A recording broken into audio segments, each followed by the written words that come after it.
नमस्कार दोस्तों, study with Dev channel में आपका स्वागत है। दोस्तों, पिछली वीडियो में हमने अंग्रेजों जो प्रेस पर प्रतिबंध लगाए गए थे इस पे हमने चर्चा कर ली है।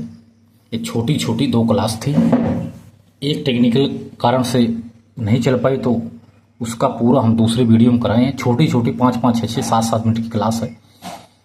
इसके बाद हम आज देखते हैं प्रमुख किसान आंदोलन एवं किसान सभा। जो प्रमुख किसान आंदोलन हुए हैं तथा कुछ किसान सभाएं हुई हैं, इनके बारे में आज चर्चा करते हैं।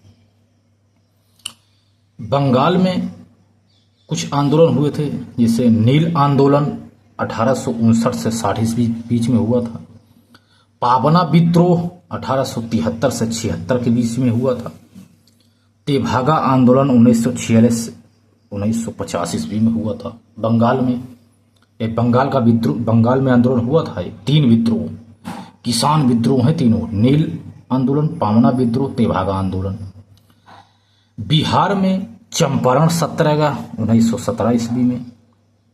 बिहार में ही बगास्त कृषक आंदोलन भी हुआ था 1938 से 1947 के बीच में। इसके बाद उत्तर प्रदेश में यानी संयुक्त प्रांत में तथा अवध में, तीनों बात एक ही है। यहाँ अवध किसान आंदोलन हुआ था 1918 से 20 के बीच में। एका आंदोलन हुआ था 1921-22 में। राजस्थान में एक आंदोलन हुआ था बिजौलिया आंदोलन 1913 ईस्वी। 1913 ईस्वी में बिजौलिया आंदोलन हुआ था। गुजरात में खेड़ा सत्याग्रह हुआ था 1918 ईस्वी में। बारदोली सत्याग्रह हुआ था 1928 ईस्वी में। दोनों गुजरात में हुए थे। अब महाराष्ट्र की पारी आती है। महाराष्ट्र में दक्कन विद्रोह हुआ था 1875 ईस्वी में। फड़के विद्रोह हुआ था 1879 ईस्वी में। बरली विद्रोह हुआ था 1945 ईस्वी में। ये महाराष्ट्र से संबंधित है। आंध्र प्रदेश तेलंगाना में आंदोलन हुआ था, जिसे आंध्र प्रदेश या तेलंगाना आंदोलन कहते हैं। 1946-51 के बीच में हुआ था। 1946 से 51 तक यह चला था। केरल में विद्रोह हुए थे कुछ। मोपला किसान विद्रोह 1836 ईस्वी में हुआ था, 54 में बंद हुआ था। यह प्रथम है। मोपला में दोबारा फिर से विद्रोह हुआ था 1921 ईस्वी में। दोबारा विद्रोह हुआ था। और केरल में पुनप्रपा एवं वाचलार विद्रोह हुआ था 1946 ईस्वी में। पुनप्रपा एवं वाचलार विद्रोह 1946 ईस्वी में। इसके बाद कुछ किसान सभाएं हुई थी। उत्तर प्रदेश में किसान सभाएं हुई थी, जैसे उत्तर प्रदेश किसान सभा 1918 ईस्वी में।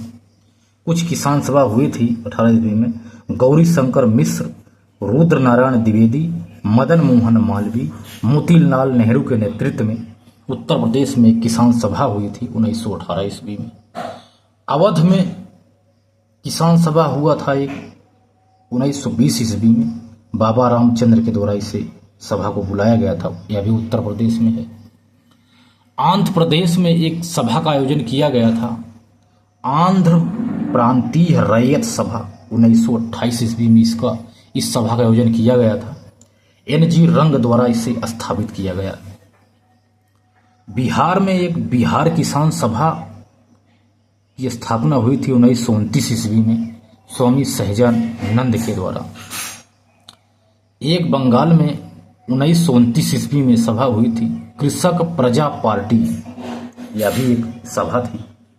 फजलुल हक, अकरम खान, अब्दुल रहमान आदि लोगों के योग से इस कृषक प्रजा पार्टी को गठित किया गया था। अखिल भारतीय किसान सभा या स्वामी सहजानंद द्वारा ही इसका भी किया गया था। इसके बाद देखते हैं कुछ प्रमुख किसान आंदोलन, इस पे चर्चा करते हैं। प्रमुख किसान आंदोलन बंगाल में जो हुआ था नील आंदोलन, इसके बारे में चर्चा करते हैं, जो 1859 से 60 के बीच में हुआ था। अंग्रेज अवकाश प्राप्त अधिकारी जो थे नील की खेती करवाते थे किसानों से, कि भारतीय किसानों से यह कहते थे कि इनके ऊपर एक शर्त नामा लगवाते थे, लिखवा कर शर्त रखते थे, इनको एडवांस में पैसा दे देते थे। ये लोग अंग्रेजी व्यक्ति थे, अवकाश प्राप्त अधिकारी थे।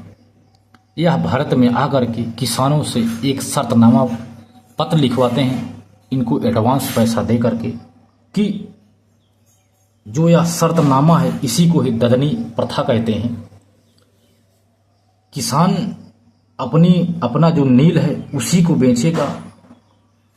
कीमत बाजार मूल्य से बहुत कम तय की गई थी, लेकिन फिर भी किसानों को उसी दाम पे बेचना पड़ता था, क्योंकि यह शर्तनामा के अनुसार उनसे लिखवा लिया गया था एडवांस में पैसा दे करके। इससे 1859-60 ईस्वी में नील आंदोलन एक हो जाता है, जिसे यह ददनी प्रथा के खिलाफ था। लोग इससे नाराज हुए इस प्रथा से, क्योंकि कीमत बाजार मूल्य से बहुत कम तय की गई थी। किसानों को बहुत नुकसान होता था, इसलिए इन्होंने आंदोलन कर दिया था। नील दर्पण एक नाटक है, दीनबंधु मित्र ने इन्हें प्रकाशित किया था। नील आंदोलन का वर्णन इसमें किया गया है। तथा एक है हिंदू पैट्रियाट पत्र, हरिश्चंद्र मुखर्जी ने नील आंदोलन का समर्थन किया था। इसके नेतृत्व करता थे दिगंबर विश्वास और विष्णु विश्वास। इसका परिणाम निकलता है 1860 ईस्वी में। नील आयोग की सिफारिश यह थी कि किसानों को नील की खेती के लिए विवश ना करें।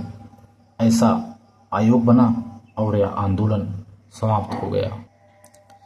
इसके बाद एक पामना आंदोलन होता है बंगाल में 1873 से 76 ईस्वी में। पामना जिला पड़ता है यूसुफ शाही परगना में, पामना जिला है। इसका कारण था कि जमींदारों ने लगान की दरों में वृद्धि कर दी थी। किसानों का जमीन से मालिकाना हक छीना गया, इसलिए इस आंदोलन को इन्होंने शुरू कर दिया था किसानों ने। इसके नेतृत्व करता था ईशन चंद्र राय, संशुपाल, शंभुपाल, केशव चंद्र, खोदी मल्लाह आदि लोगों ने इसका नेतृत्व किया इस पामना आंदोलन का। इसके समर्थक थे बंकिम चंद्र चट्टोपाध्याय, सुरेंद्र नाथ बनर्जी, आनंद मोहन बोस। इन लोगों ने इस आंदोलन का समर्थन भी दिया और इंडियन एसोसिएशन भी चलाए थे। इन्होंने इंडियन एसोसिएशन भी चलाते थे लोग, और इसमें नारा दिया गया कि हम महारानी और सिर्फ महारानी की रैयत होना चाहते हैं। ऐसा नारा दिया गया कि हम सिर्फ महारानी और महारानी को रैयत देना चाहते हैं। परिणाम यह निकला कि यह आंदोलन सफल हो गया। बंगाल काश्तकारी आयोग का गठन किया गया, जिसमें किसानों का जमीन जो है उन्हें वापस कर दिया गया। इस प्रकार से आंदोलन भी समाप्त हो गया। इसके बाद मुशर्रफ हुसैन ने जमींदार दर्पण एक नाटक लिखा था, यह भी पाबना से संबंधित था। इस जो मुशर्रफ हुसैन जमींदार दर्पण लिखा था, इसके समर्थक थे लेफ्टिनेंट गवर्नर कैम्पबेल। यह पाबना का समर्थक था, इसलिए यह सफल हो गया। इसके बाद एक तेभागा आंदोलन, जो त्रिपुरा बंगाल से संबंधित है। 1946 ईस्वी में एक त्रिपुरा क्षेत्र पड़ता है बंगाल में। 1946 ईस्वी में तेभागा आंदोलन शुरू होता है। यहाँ एक प्रथा थी बटाईदारी प्रथा, इससे संबंधित था आंदोलन। भूमि का मालिक 1/2 भाग पर, किसान यानी 1/2 भाग पर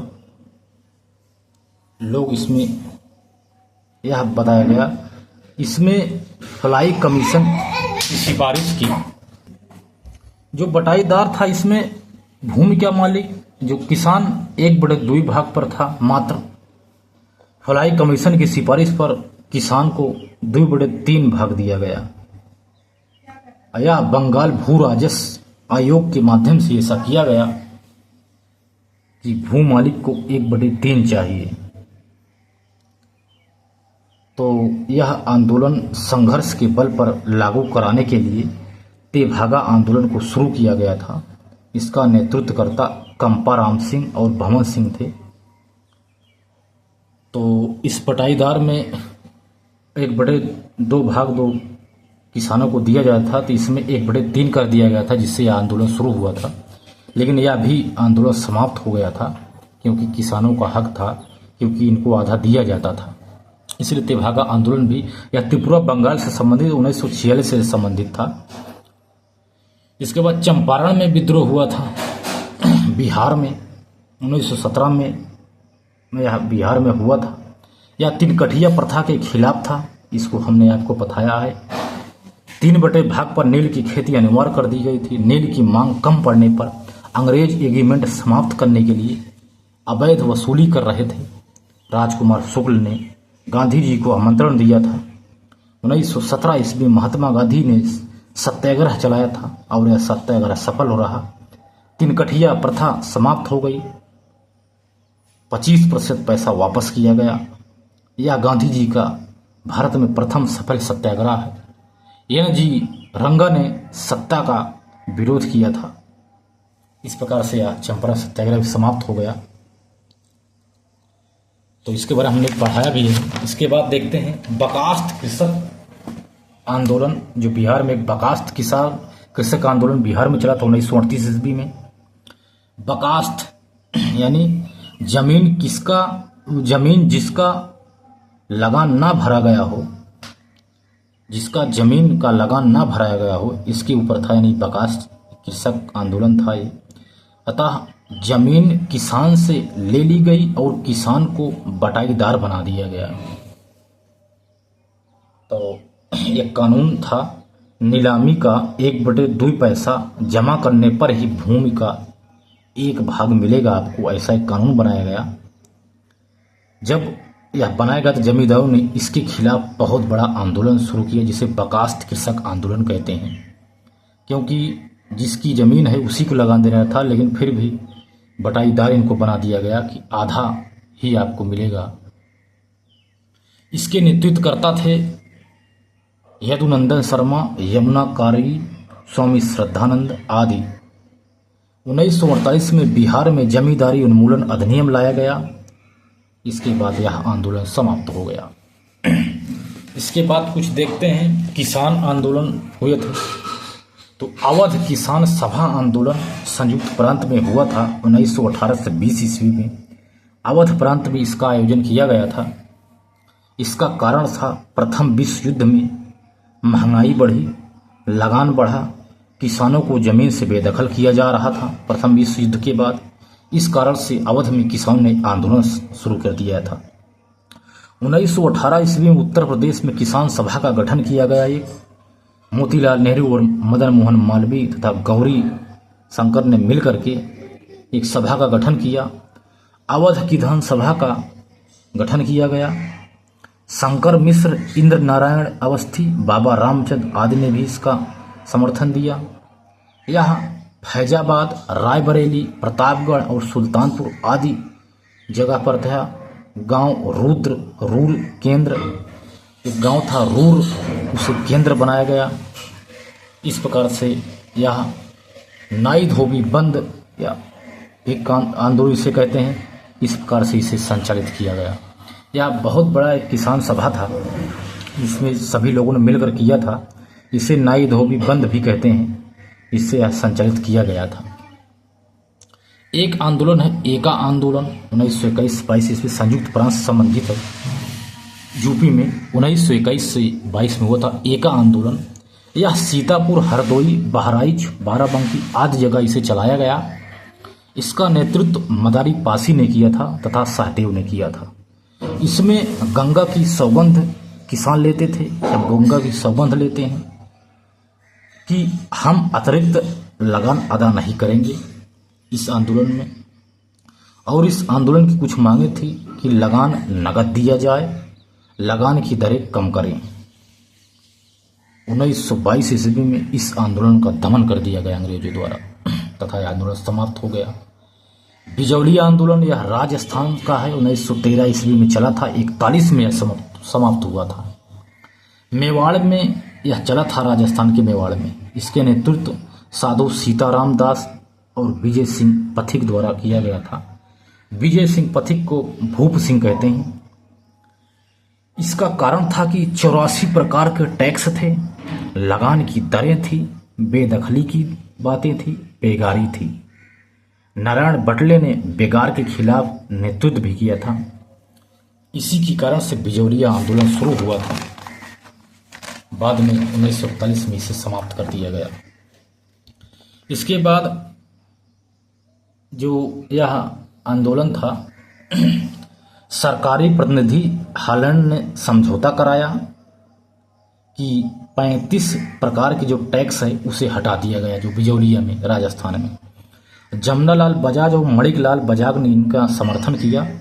1941 में किसानों की जमीनें वापस कर दी गई और यह आंदोलन समाप्त हो गया। खेड़ा आंदोलन भी हमने पढ़ाया है, गुजरात से संबंधित 1918 ईस्वी में। इसको आप देख लीजिए। इसका कारण था प्रथम विश्व युद्ध का प्रभाव इस पर पड़ा। प्लेग अकाल पड़ा था। प्लेग के कारण किसानों ने लगान स्थगित करने की मांग की, जिसे स्वीकार नहीं किया गया। प्रारंभ में नेतृत्व मोहनलाल पांडे ने किया था, लेकिन बाद में इसका नेतृत्व गांधी जी ने नेतृत्व संभाला, जिसे खेड़ा में इन्होंने सत्याग्रह प्रारंभ किया था और यह सफल हो गया। इसके बारे में हमने चर्चा किया है पिछली वीडियो में, आप उसको जरूर देखिए। इसका निर्णय यह होता है कि केवल सक्षम किसानों से लगान लिया जाए, ऐसा इस खेड़ा आंदोलन में कहा गया और यह आंदोलन समाप्त हो गया। बारदोली सत्याग्रह भी हमने देख लिया है। बारदोली में यानी गुजरात में 1928 ईस्वी में, जो बारदोली सूरत संबंधित है, 1926 में लगान की दर बढ़ाई गई, 22% कर दी गई थी। कालिप राज अश्वेत जन था। कालिप राज जनजाति के प्रति 60% जनसंख्या बारदोली में थी। हाली पद्धति से ये परेशान थे। मधुआ मजदूरी संबंधित है, जिसे हाली पद्धति को मधुआ मजदूरी कहते हैं। इसकी विरोध में आंदोलन यह शुरू हो गया। कुंवर जी मेहता और केशव जी गणेश ने इसका समर्थन दिया। कालिप राज साहित्य का सृजन किया। 1927 ईस्वी में कालिप राज सम्मेलन ने बुलाया। गांधी जी उसके अध्यक्ष बने। गांधी जी ने कालिप राज का नाम बदलकर रानी पराज वनवासी कर दिया गया। इसका नेतृत्व सरदार पटेल ने किया, क्योंकि उस समय गांधी जी नहीं थे। आंदोलन सफल रहा। लगान 22% से 6.303% कर दी गई। इसी से बारदोली की महिलाओं ने खुश होकर के पटेल जी को सरदार की उपाधि प्रदान किया था। इस प्रकार से हमने यह आंदोलन देख लिया है दोस्तों। तो मिलते हैं और बेहतरीन क्लास में, तब तक के लिए धन्यवाद।